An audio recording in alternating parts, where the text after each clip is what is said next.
특히 이제 들어있는 항산화 성분, 레스베라트롤 이런 성분들이 정말 피를 엄청나게 맑게 해줍니다. 그래서 굉장히 혈액순환이 잘 되고 통풍이나 근육통이 사라지는 분들도 많이 있었습니다. 여름에 해독 과일로. 안녕하세요. 건강한 식사법을 안내하는 완전해독 연구소의 류은경입니다. 반갑습니다. MRI나 CT나 병원에서 많은 검사를 하셔도 뭔가 이상이 전혀 없는데 몸이 아픈 경우가 있습니다. 네, 이렇게 이유 없이 몸이 피곤하고 무기력하고 일상생활을 감당할 체력이 안 될 때, 이럴 때는 이제 자율신경을 의심해 볼 수 있습니다. 자율신경계를 의심해 볼 수 있는 여러 가지 자가 문진이 있습니다.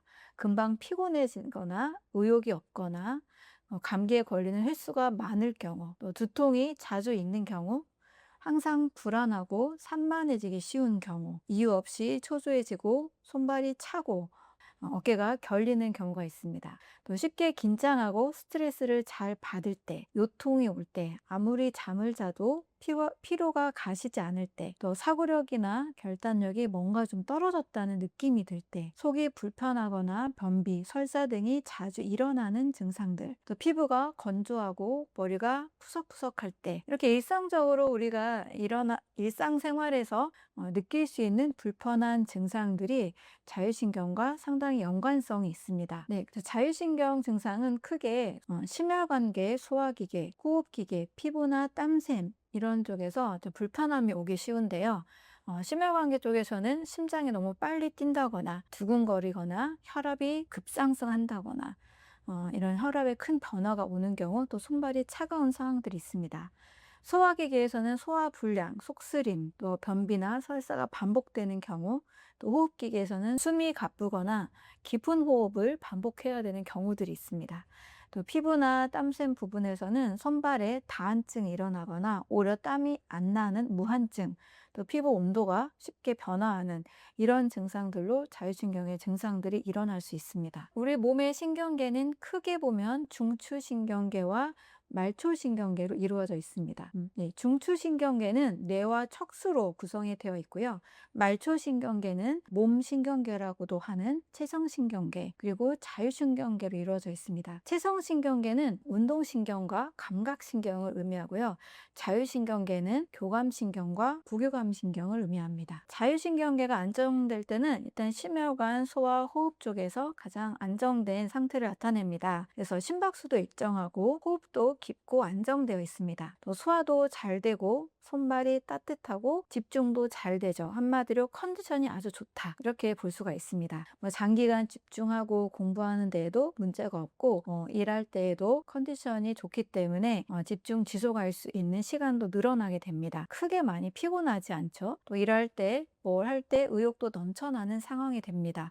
많은 사람들이 이제 건강한 삶을 꿈꾸는 그런 모습이 나타나게 되겠죠. 반대로 자율신경이 불안정할 때는 이 모든 기능들이 반대다라고 생각하시면 됩니다. 한마디로 컨디션이 너무 안 좋은 때라고 보시면 돼요. 집중도 잘 되지 않고 의욕이 나지 않고 무기력합니다. 또 심박수도 일정하지 않아서 불규칙하게 뛰는 현상이나 부정맥 등의 증상도 일어날 수 있습니다. 또 호흡이 얕고 소화가 잘 되지 않고 변비나 설사가 일어날 수 있고, 손발이 또 차가운, 또 땀이 잘 나거나 땀이 너무 잘 나거나 또 땀이 너무 나지 않는 이런 증상도 일어날 수 있습니다. 두통이나 어지러운 이런 증상도 같이 일어날 수가 있습니다.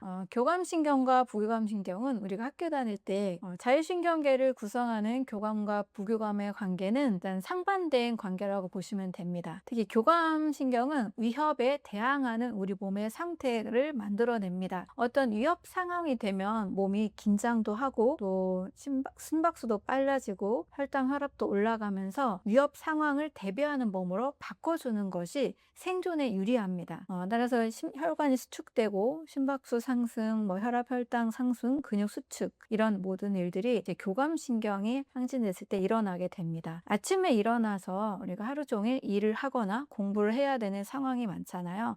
그래서 아침에 일어나면 교감신경이 어느 정도 항진이 되는 것이 지극히 정상적입니다. 약간의 혈압이나 혈당도 오르는 것이 것이 정상에 속하게 되죠. 왜냐면 너무 몸이 느슨하고 너무 이완돼 있으면 그 잠잘 때의 그 상태가 지속이 되면 일할 의욕도 나지 않고 업무 능력도 떨어지고 공부도 집중이 되지 않기 때문에 어느 정도 이 긴장하게 되는 몸이 더 생존에 유리하게 되는 거죠. 이렇게 위협 상황에 대항하는 몸으로 바꿔주는 것이 교감신경이다 라고 볼 수 있습니다. 그럼 반대로 부교감이기 때문에 부교감은 이완하고 휴식하는 데 도움이 되는 신경이다 라고 볼 수 있습니다. 따라서 일이 끝나고 나면 확 이제 몸이 풀리잖아요. 릴렉스 되는 몸으로 바뀌는데 이렇게 안정감을 주고 편안함을 주는 상태가 됩니다.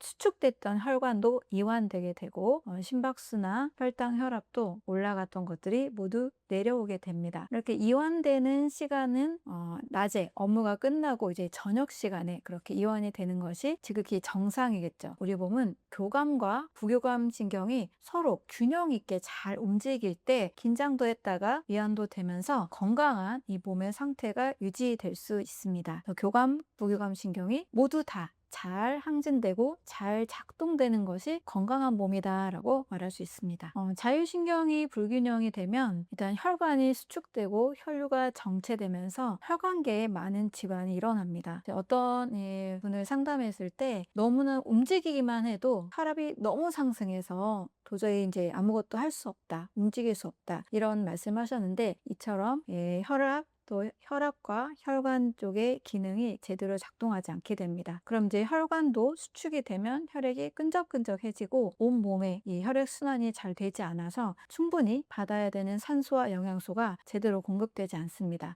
이렇게 혈액 공급이 잘 안 되면 당연히 우리 온몸에 뇌나 모든 장기들이 큰 타격을 받게 되겠죠. 이것으로 인해서 이제 나타나는 다양한 증상들이 있는데 육체적으로는 이제 두통이 많이 생기고 심장이 이제 자주 두근거립니다. 호흡곤란과 또 어지럼증이 오게 되고요. 어깨가 결린다거나 또 소화기관에서도 변비나 설사 등이 일어날 수 있습니다. 몸은 굉장히 피곤해지고 가슴이 답답해지고 수족냉증이 오기도 합니다. 또 원인 모를 요통이나 손발이 저리는 증상들이 나타나게 됩니다. 정신적으로는 이제 일단 많이 불안하죠. 늘 이 심박수가 제대로 유지가 되지 않기 때문에 불안하고 또 의욕이 많이 떨어지게 되고 또 불면증 같은 증상도 일어나게 됩니다. 집중력이 떨어지고 또 정서가 불안정한 형태로 가게 되죠. 의욕이 없는 상태로 빠지게 됩니다. 교감신경이 항진됐을 때 가장 많이 일어나는 증상은 일단 궤양성 염증과 암 같은 질환이라고 볼 수 있습니다. 위궤양, 십이지장 궤양, 궤양성 대장염, 크론병, 또 치질이나 급성 췌장염, 급성 신장염이나 자궁내막증, 난소낭종이나 돌발성 난청, 그리고 다양한 이제 암이 유발될 수 있습니다.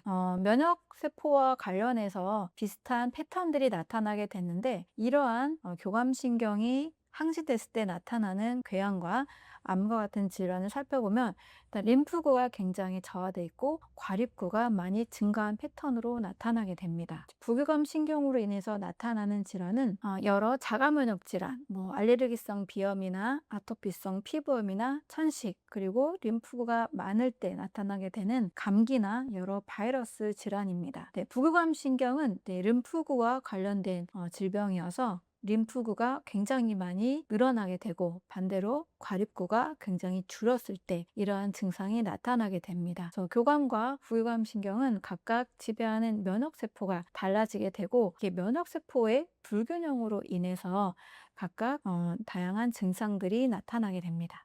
자율신경 실조로 인해서 몸이 많이 아픈 분들과 대화를 하다 보면 굉장한 스트레스를 오랫동안 받아왔다는 것을 알 수가 있습니다. 일단 첫 번째로 가장 심각한 거는 한마디로 만성적으로 오랫동안 고통받는 스트레스 상황이라고 볼 수 있습니다. 스트레스를 많이 받으면 교감신경이 굉장히 많이 항진이 됩니다. 그러면서 이제 혈당이나 소화나 면역 호흡기계 쪽으로 문제가 오게 되는데 스트레스를 많이 받는 상황이 가장 최악의 생활 습관이라고 볼 수 있습니다. 스트레스는 누구나 받을 수 있죠. 저도 받고 모든 사람이 받습니다. 그런데 그 스트레스 상황에서 계속 참고만 있는 것은 결국 질병으로 가게 되는 것을 확인할 수가 있습니다. 그래서 만성적으로 굉장한 갈등이나 큰 분노나 배신감이나 미움을 느낄 수 있는 그런 상황들, 이 상황에서는 자율신경 실조로 인한 여러 다양한 증상들을 겪을 수가 있습니다. 예, 두 번째로는 최악의 생활 습관이라고 한다라면 나쁜 이제 음식, 나쁜 식사 습관이라고 볼 수 있죠. 너무 오랫동안 인스턴트 가공식품을 거의 매일 먹을 때 우리 몸에서는 엄청난 첨가물들과 독소 물질들을 해독하느라고 굉장히 많이 지치게 됩니다. 몸에서는 많은 독소를 해독해야 되는 것이 또 굉장한 몸이 받는 스트레스가 되는 거죠. 그래서 오랫동안 정말 라면을 하루도 빠지지 않고 드셨던 분이 있었는데요. 아예 이제 소화기 자체가 망가져서 굉장히 이 고통스러운 상황에 이르기도 한 분도 계셨습니다. 그래서 나쁜 생활 습관으로는 나쁜 식사 습관이 문제가 되겠습니다. 그래서 크게 보면 이제 오랫동안 스트레스를 받는 상황, 또 나쁜 음식을 계속 먹는 상황, 이것이 가장 빠르게 우리 몸을 상하게 하는 습관이라고 볼 수 있습니다. 세 번째로는 이것도 매우 중요한데요. 불규칙한 수면 습관입니다. 특히 이제 젊은 분들의 경우 밤 늦게까지 뭐 영화를 본다거나 유튜브를 본다거나 게임을 하면서 아예 낮과 밤이 바뀌는 상황이 올 수가 있는데요. 낮과 밤이 바뀔 정도로 이 수면 습관이 불규칙적일 때 우리 몸은 일정한 리듬에 따라서 몸이 건강히 만들어지기 때문에 자율신경에 문제가 올 수 있습니다. 또 이제 낮과 밤이 바뀌는 일을 해야 되시는 분들도 있죠. 뭐 3교대를 한다든지 24시간 꼬박 날을 새고 일을 하시는 분들도 계시는데, 이렇게 몸에 일정한 리듬이 깨질 때 일주기 리듬이라고 하는데, 이런 리듬이 깨질 때 자율신경 실조로 인한 증상이 생길 수가 있습니다. 그래서 크게 세 가지: 만성적인 큰 스트레스, 인스턴트 가공식품을 많이 먹는 식사 습관, 세 번째로 불규칙한 수면 습관, 이것이 큰 요인이라고 볼 수 있습니다. 요즘 젊은 친구들 중에 이렇게 많이 유행하는 습관 중에 일단 카페인을 너무 많이 마시거나 또 에너지 음료를 많이 마시는 경우가 있습니다. 일단 커피와 에너지 음료에 들어있는 이 카페인이 굉장한 그 교감신경 항진을 일으키잖아요. 일단 마시면 피로감이 사라지고 뭐 일을 하거나 공부할 수 있는 집중력을 올려주기 때문에 사실 많이 찾습니다. 하루에 한두 잔 정도로는 큰 위험이 안 되는데, 제가 들어본 분은 6잔에서 10잔, 뭐 정말 심한 분은 20잔까지 커피를 마시는 경우도 있었고, 에너지 음료도 굉장히 과하게 드시는 분도 있었습니다.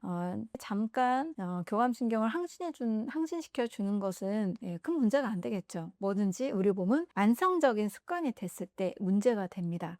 인위적으로 교감신경을 늘 항진시켜 주니까 밤에 숙면이 어려워지고 아침에 잘 일어나지 못하는 생활 습관으로 바뀌게 됩니다. 이렇게 불규칙한 생활 습관, 불규칙한 수면 습관이 반복이 되기 때문에 요즘 젊은 사람들의 경우 이 카페인 과다 섭취가 큰 문제가 될 수가 있습니다. 아침에 마시는 물 한 잔은 하루 수분 중 가장 중요하고 자율신경을 켜는 스위치 역할을 한다고 볼 수 있습니다. 밤새 우리 몸은 계속 이제 수분을 소변을 통해서 걸러내잖아요. 그래서 세포 탈수, 몸에 탈수가 일어날 수 있는 상태가 됩니다. 아침에 물을 한 잔 딱 마시면 일단 수분이 공급이 되죠. 또 탈수가 예방이 됩니다. 또 위장신경을 자극하면서 부교감신경이 활성화가 됩니다. 해독작용도 같이 일어나게 되죠. 또 아침에는 일단 교감신경이 같이 항진이 되기 때문에 교감과 부교감신경을 동시에 잘 자극할 수 있는 유장관계를 촉진시키는 방법이 될 수가 있습니다. 또 아침에 물 한 잔은 사실 중요한 걸 다 알고 계실 거예요. 그런데 문제는 이 아침에 마시는 물을 커피로 드시는 분들이 또 의외로 계십니다. 커피는 또 카페인 때문에 또 다른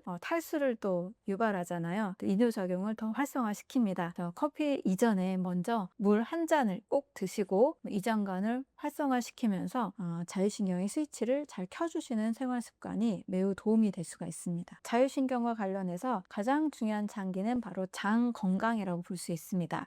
자율신경계가 안정된 장은 쾌변을 하고 피부가 깨끗하고 독소가 배출되기 때문에 피부가 깨끗하고 혈액도 맑습니다. 근데 자율신경계가 깨진 장은 변비나 설사를 반복하게 되고 독소가 축적이 되니까 혈액이 탁해지고 얼굴색도 탁한 장이 되는 거죠. 그래서 아침에 자율신경계를 활성화시키는 방법으로 물 한 잔을 말씀을 드렸는데요. 그 다음으로 중요한 건 식사는 바로 과일 식사가 될 수가 있습니다. 과일에는 장에 있는 독소를 흡착시킬 수 있는 식이섬유와 또 다양한 항산화 성분, 또 비타민과 미네랄이 굉장히 많이 들어있죠. 그래서 쾌변에도 도움이 되지만 위장 운동을 시켜주는 직접적인 음식이 될 수가 있습니다. 특히 아침에 각종 비타민이나 플라보노이드, 항산화 성분이 충분한 과일 식사를 하게 되면 그 성분으로 인해서 일단 혈관도 같이 탄력 있게 만들어주는 이 산화질소, NO도 많이 생성이 됩니다. 혈액순환도 같이 원활해지고 대장, 운동도 활성이 되기 때문에 자율신경계를 직접적으로 좀 활발하게 또 안정적으로 만들어 줄 수가 있습니다. 또 아침 식사가 중요하다고 생각해서 든든하게 먹어야 된다 이렇게 생각하는 분들이 많으시잖아요. 든든한 아침 식사, 밥이나 우유나 또 심지어 고기까지도 드시는 분들이 가끔 계시는데, 이렇게 든든한 식사를 하게 되면 몸에서 깨어나지 않은 이 소화기관들이 눈 뜨자마자 일을 해야 되기 때문에 뭔가 좀 부담을 많이 느끼게 됩니다. 자율신경계를 더 과하게 활성화시킬 수 있는 좋지 않은 방법이죠. 그래서 아침에는 자율신경계가 안정되고 편안하게 막 이제 워밍업을 시작할 수 있도록 수분이 많은 식사, 수분이 90%인 과일 식사를 통해서 장과 또 혈액순환, 혈관 건강에도 도움이 되는 것이 가장 좋은 식사가 될 수가 있습니다. 영양이 풍부하고 소화가 잘 되는, 제가 항산화 스프라는 이름을 지어봤는데요. 바나나 1개와 블루베리 20알, 또 아몬드 10알, 아바시 20g, 두유와 죽염을 약간 넣어서 잘 스무디로 갈아서 드시면 굉장한 영양소가 공급이 됩니다. 자율신경계를 살리는 방법으로 소화가 좀 편하면서 또 장 운동을 활성화시키고 충분한 영양소가 담긴 이 식사로 항산화 스프를 추천을 드립니다. 네, 여름에 가장 쉽게 또 가장 편안하게 맛있게 해독할 수 있는 방법은 저는 단연코 과일이라고 말씀을 드립니다. 특히 과일 중에서 여름 과일 있잖아요. 저는 포도를 매우 추천을 합니다. 이 포도를 달콤하기 때문에 당지수가 높은 것으로 많은 분들이 오해를 하세요. 포도의 당지수는 현미, 고구마가 55 대비 46밖에 되지 않습니다. 또 포도를 저는 요즘 껍질째 이렇게 먹으려고 노력을 하는데, 껍질 안에 들어있는 그 보라색 성분이 굉장히 많은 항산화 성분을 담고 있습니다. 그래서 껍질째 먹었을 때는 더 당지수가 높지 않기 때문에 낮은 당지수와 함께 또 보라색 굉장히 강한 항산화 성분 안토시아닌을 먹을 수가 있어서 가장 우리 몸의 피부를, 혈액을 맑게 해주고 또 혈관을 탄력 있게 해주는 중요한 성분들을 가지고 있습니다. 여름철에 이 포도를 먹으면 사실 해독이 정말 잘 되지만, 해독이 되면서 뭔가 기력이 떨어지는 해독 주스와 또 다른 느낌이 있어요. 해독 주스를 너무 채소로만 오랫동안 드신 분들이 가끔 저에게 이제 상담을 많이 오시는데, 지나친 저체중과 지나친 체지방을 가지고 있어서 여러 문제가 생긴 경우들을 보게 됩니다. 제가 최근에는 체지방이 정상 범위보다도 더 훨씬 너무 미달인 분들을 많이 보게 됐는데요. 몸에 너무 맞지 않은 채소를 장기간 드셔서 체지방이 없어서 이제 생리불순도 오고 또 여러 다양한 이제 질환들이 오는 것을 확인하게 됐습니다. 그래서 너무 지나치게 채소를 많이 먹는 것은 좀 추천을 하지 않고, 과일을 통한 해독은 체지방이 그렇게 급격하게 떨어지지 않습니다. 특히 이제 포도에 들어있는 항산화 성분, 레스베라트롤 이런 성분들이 정말 피를 엄청나게 맑게 해줍니다. 그래서 굉장히 혈액순환이 잘 되고, 또 최근에는 이제 통풍이나 근육통이 사라지는 분들도 많이 있었습니다. 여름에 해독 과일로 저는 포도를 제일 1순위로 추천을 드립니다. 자율신경을 위한 숙면을 돕는 방법으로는 일단 낮 시간과 밤 시간에 적절하게 해야 될 일이 있습니다. 첫 번째로 낮 시간에는 밤에 꼭 필요한 멜라토닌과 세로토닌 분비를 돕기 위해 햇빛을 보면서 15분에서 30분 정도 걷는 것이 좋습니다. 햇빛을 받는 동안에 우리 몸은 비타민 D 합성도 돕는다 이런 얘기 많이 하잖아요. 당연히 그것도 맞고요. 또 멜라토닌과 이 세로토닌이 잘 만들어지는 몸으로 바뀌게 됩니다. 낮 시간에 햇빛 보며 걷기, 이것이 밤에 잠을 잘 잘 수 있는 멜라토닌 호르몬이 잘 나오는 방법이 됩니다. 또 이제 저녁 시간에 또 잘 해야 될 일은 일단 취침 시간을 잘 지키는 겁니다. 늦어도 11시 이전에는 잠을 꼭 자야 돼요. 너무 늦은 시간에 잠을 자게 되면 이제 호르몬이 잘 나오지 않고 또 몸이 숙면을 하기가 어려워지는 몸으로, 또 교감신경이 항진되는 몸으로 바뀌게 됩니다. 그래서 11시 이전에 딱 반드시 주무시는 방법이 좋습니다. 또 잠 자기 전에 또 무슨 준비를 해야 되냐면, 잠 자기 1시간 전에는 블루라이트를 차단하는 것이 좋습니다. TV를 본다거나 핸드폰을 본다거나 또 컴퓨터를 켜두고 계속 이제 일하는 상황이 있을 수 있잖아요. 이러한 것들을 1시간 전까지는 좀 하지 않고 몸에 뭔가 눈이 좀 잘 쉴 수 있는 준비를 하시는 것이 좋습니다. 또 낮에 많은 일들이 있잖아요.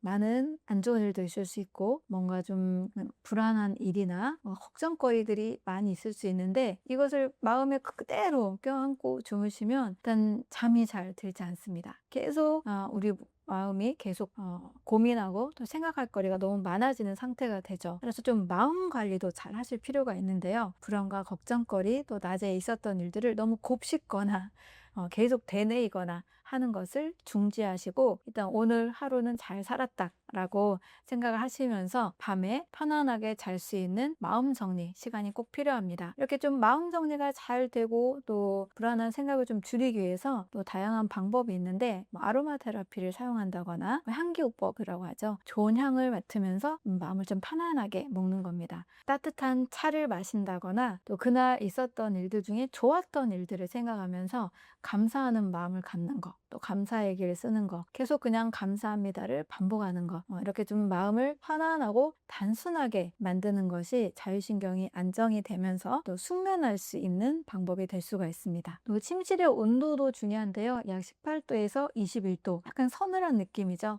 공기를 서늘하게 했을 때 더 숙면이 잘 유지가 됩니다. 또 기상 시간을 일정한 시간으로 맞추는 것이 중요합니다. 우리 몸은 리듬이 있잖아요. 그래서 밤에 11시에 자고 충분한 숙면 7에서 8시간을 잘 주무신 다음에 일정한 시간에 일어나는 패턴을 가져야 자율신경이 빠르게 안정화가 될 수 있습니다. 최대한 우리 불규칙적인 생활을 하는 사람이 많이 아프거나 병이 들기도 하고, 규칙적인 생활을 하는 사람이 비교적 건강하다라는 패턴을 우리가 잘 알고 있잖아요. 그 이유가 자율신경과 관련이 돼 있다는 것을 꼭 이해하시고, 나만의 어떤 하루 루틴, 아침 루틴, 또 잠자기 전 루틴, 또 수면 루틴, 이런 루틴들을 잘 만들어 가시면 우리 몸은 빠르게 자율신경이 안정화될 수가 있습니다. 자율신경은 우리 몸의 척추와 다 연결이 되어 있기 때문에 거북목이나 새우등 같은 그게 척추가 틀어진 몸에서는 이 자율신경이 잘 안정되기 어렵습니다. 굽은 목이나 굽은 등은 교감신경에 계속 항진이 됩니다. 그래서 자율신경에 맞는 자율신경을 회복시키는 운동으로는 반드시 스트레칭을 하시는 것이 매우 좋습니다. 일단 바른 자세, 척추를 곧게 하는 것은 자율신경이 잘 안정이 되는 방법이 될 수 있습니다. 그래서 우리가 스트레칭 하면 이렇게 동작을 하고 막 흔들잖아요. 근데 저는 한 자세를 최소 1분에서 3분까지 길게 유지하라고 말씀을 드립니다. 예를 들면 앉아 있거나 서 있을 때도 벽에 한번 대보는 연습을 해보라고 말씀을 드려요. 벽에 대는 것도 어떤 분은 굉장히 이제 어려워합니다. 몸이 많이 이제 굽어 있거나 빳빳하지 않을 때는 벽에 대는 것도 상당한 운동이 됩니다. 그래서 그냥 벽에 대고 있게, 이것도 굉장히 좋은 이 척추를 바르게 하는 운동이 될 수 있습니다. 그리고 한 동작의 스트레칭을 팔을 이렇게 올린다거나 하는 스트레칭도 고정된 자세를 할 때 그것에 해당하는 이제 척추 기립근이나 또 몸의 그 근육들이 바른 자세로 이동을 하게 됩니다. 뼈를 교정하는 것도 매우 중요하지만 이 뼈를 지탱하는 것이 근육이잖아요. 그래서 근육을 같이 교정을 할 때 뼈가 바르게 교정이 될 수가 있습니다. 또 척추를 또 빠르게 교정하는 운동 중에 리시 의학에서 말하는 붕어체조가 있습니다. 누워가지고 이제 붕어체조를 검색하면 잘 나올 텐데요. 누워서 좌우로 흔드는 운동인데요. 이 운동을 통해서 척추가 바르게 맞춰지고 또 장 운동에도 같이 도움이 됩니다. 그래서 이 붕어체조가 척추, 자율신경이나 또 장이 나쁜 분들에게는 굉장히 도움이 되기 때문에 이렇게 검색해 보셔 가지고 잘 꾸준히 이 습관으로 만들어 가시면 좋습니다. 또 가만히 있을 때에도 또 걸을 때에도 저는 바른 자세를 좀 많이 노력을 하려고 하는데, 바른 자세만으로도 이 근육들이 틀어지지 않고 우리 몸을 잘 지탱해 줍니다. 그래서 뼈와 함께 근육을 바르게 잡아가는 것이 이 자율신경계에 도움이 되는 운동이라고 볼 수 있습니다. 그래서 스트레칭 하는 연습, 또 붕어 체조 이런 연습들을 꾸준히 하시고 평상시에 바른 자세를 많이 만들어 가시면 도움이 될 수 있습니다. 저는 숨만 쉬어도 독소가 나온다 라고 말씀을 드립니다. 산소를 우리 몸에 잘 공급하는 동안에 산소가 대사되는 과정에서 이산화탄소와 함께 활성산소가 같이 나옵니다. 그래서 좋은 산소를 많이 마시면 그만큼 활성산소가 적게 나오는데, 공기가 오염된 이 도시에서, 특히 또 매연이 많은 환경에서, 미세먼지가 많은 곳에서 호흡을 하게 되면 그만큼 활성산소가 더 많아지게 됩니다. 숨만 쉬어도 독소가 나온다라고 말씀드릴 수 있고요. 그래서 늘 할 수만 있으면 공기 좋은 곳에서 사는 것은 건강에 매우 큰 도움이 됩니다. 또 할 수만 있다면 일주일에 한두 번씩 공기가 맑은 숲속이나 공원에서 산책하면서 복식호흡을 하면 또 그만큼 좋은 산소가 들어오기 때문에 또 크게 도움이 될 수가 있습니다. 또 식사만 해도 또 독소가 만들어진다라고 볼 수 있습니다. 우리가 식사를 하는 행위 자체가 영양소가 세포에 흡수될 수 있는 그 상태로 먹는 게 아니잖아요. 음식을 잘 먹어서 잘 씹고 우리 몸의 소화 효소가 이것을 잘 분해해서 영양소로 전환시켜야 됩니다. 이 전환시키는 과정이 굉장히 오랫동안 우리 몸에서 소화하는 과정, 그리고 소화 찌꺼기가 대사되는 과정이 같이 만들어지게 됩니다. 소화하면서 소화 산물이 생기잖아요. 이 소화 산물이 어떤 음식이냐에 따라서 달라지게 됩니다. 이 소화 산물이 대사 찌꺼기가 많은 음식이 있고 또 그만큼 또 적은 음식도 있습니다. 또 음식의 잘못된 배합에 의해서도 이 소화 찌꺼기가 굉장히 나쁜 것들이 만들어지기도 합니다.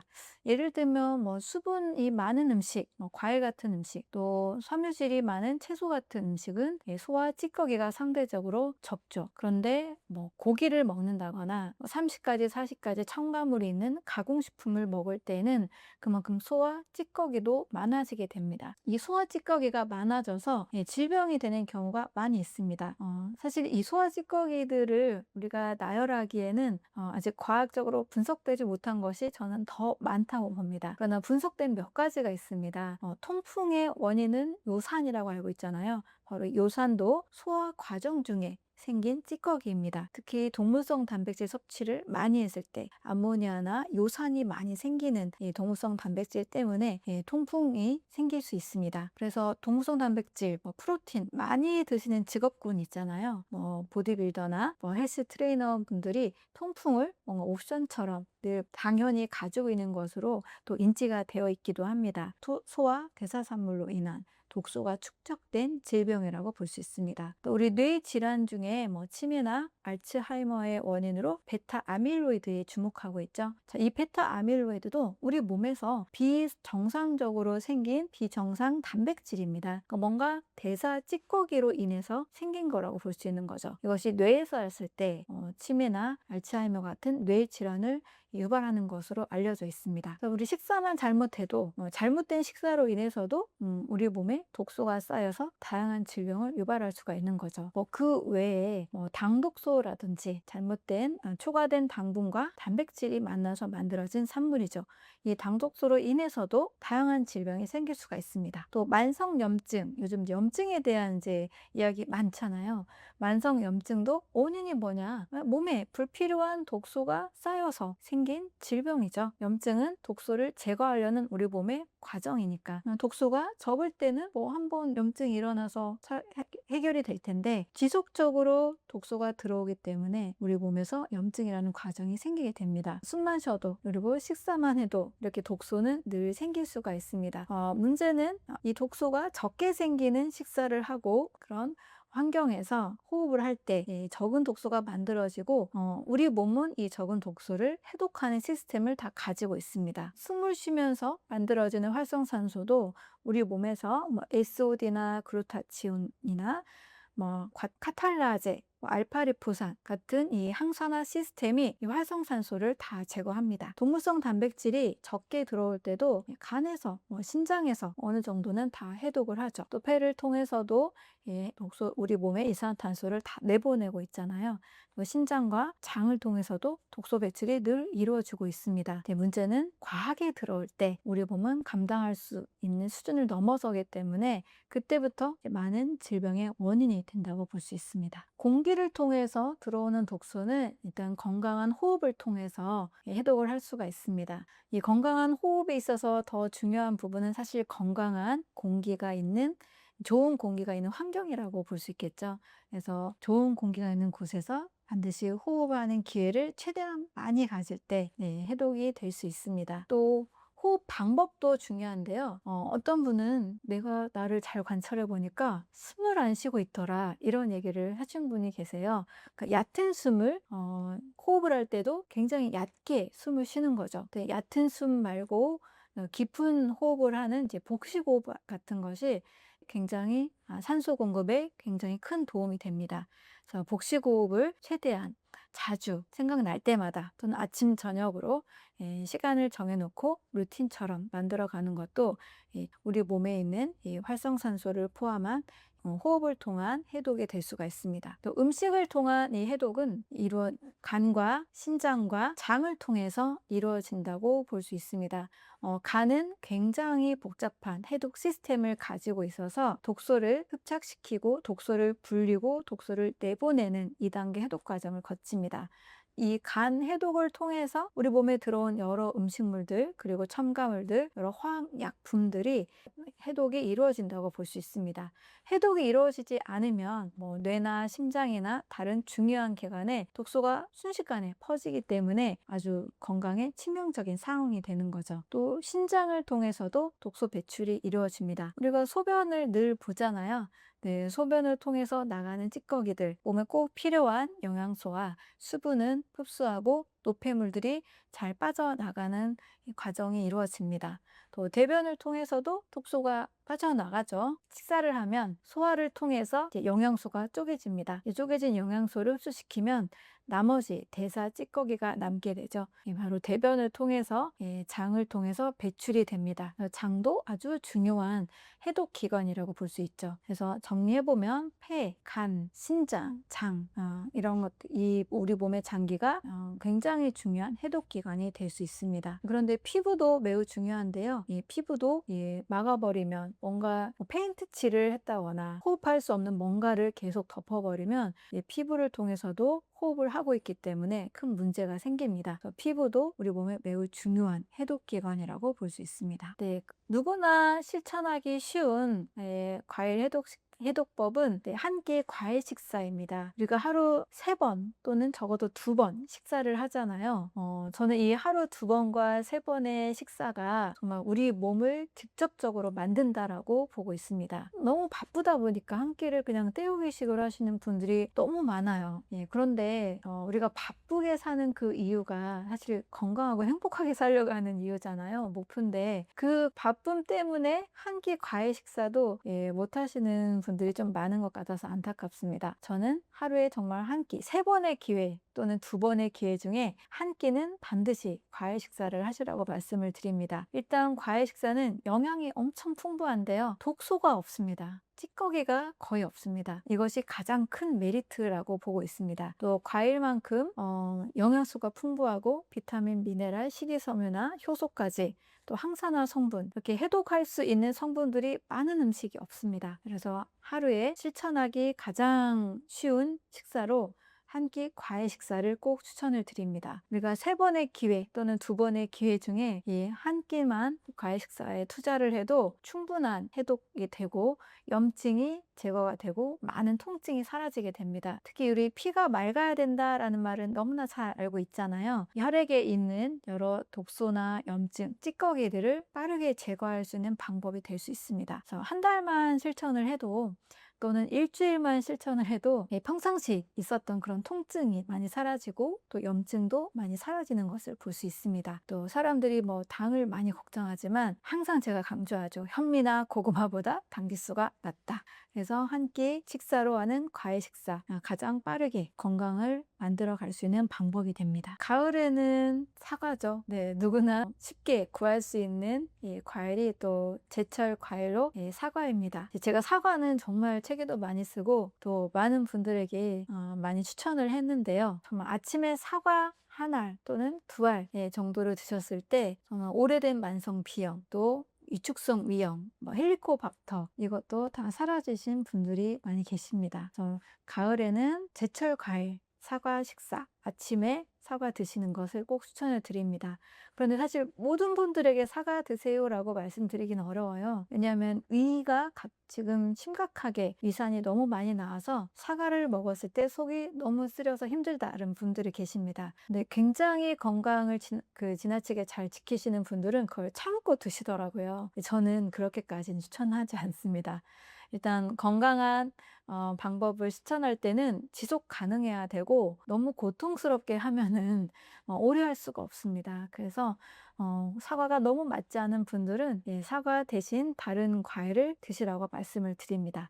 신맛 과일이 힘든 분들은 가을에는 또 감이 또 제철이잖아요. 단맛 과일로 감을 드시고 두 가지 과일을 어느 정도 좀 먼저 감 드시고 사과 드시고 이런 식으로 또 병용을 해도 좋을 것 같습니다. 네, 해독 주스는 가장 기본적으로 사과와 함께 양배추나 케일을 같이 갈아서 당분을 떨어뜨린 후에 식이섬유와 함께 갈아 마시는 것을 추천을 드립니다. 일단 사과 속에는 펙틴이라는 식이섬유 그리고 항산화 성분들이 굉장히 많이 있습니다. 그래서 우리 세포의 빠른 해독을 도와주고요. 양배추와 케일은 항암 성분이 많은 십자역과 채소로 알려져 있습니다. 또 사과와 함께 해독 주스를 만들 때 주의할 점은 당분이 더 증가하면 안 된다는 겁니다. 너무 달콤한 당근을 갈아서 마셨을 때 너무 달콤한 그 사과 당근 즙을 드시는 분들이 계세요. 제가 즙으로 드시는 것은 절대 추천하지 않습니다. 갈아서 섬유질까지 먹어도 너무 달다라고 하시는 분들이 계시는데요. 사과와 당근을 갈아서 너무 달콤해지는 조합이라면 추천하지 않습니다. 사과와 함께 갈아서 마셔도 되는 안전한 해독 주스는 당분이 희석되는 방향이 좋습니다.